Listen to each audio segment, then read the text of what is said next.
आदाब नाजरीन, INE today news में आपका खैर मकदम करते हैं। आइए देखते हैं ये तफसीलात।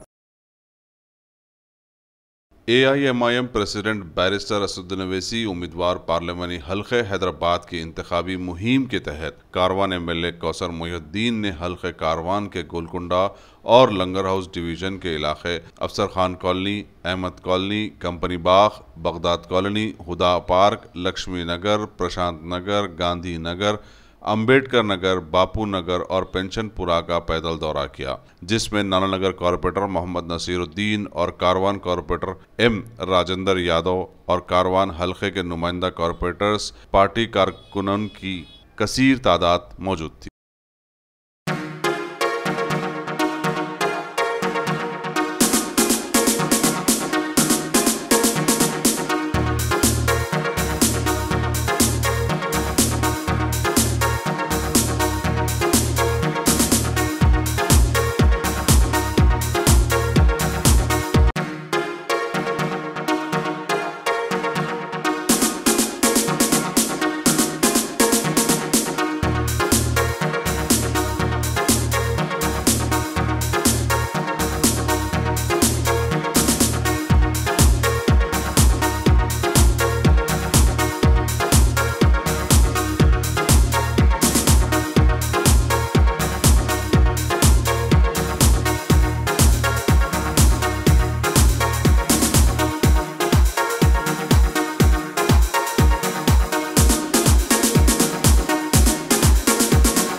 अगर आपने हमारे चैनल को सब्सक्राइब नहीं किया है तो आपको यहाँ सब्सक्राइब बटन दिख रहा है, उसे क्लिक करिए और सब्सक्राइब कीजिए और साथ ही साथ बेल आइकॉन को भी क्लिक करिएगा, जिससे कि आपको ताज़ा अपडेट मिलते रहें।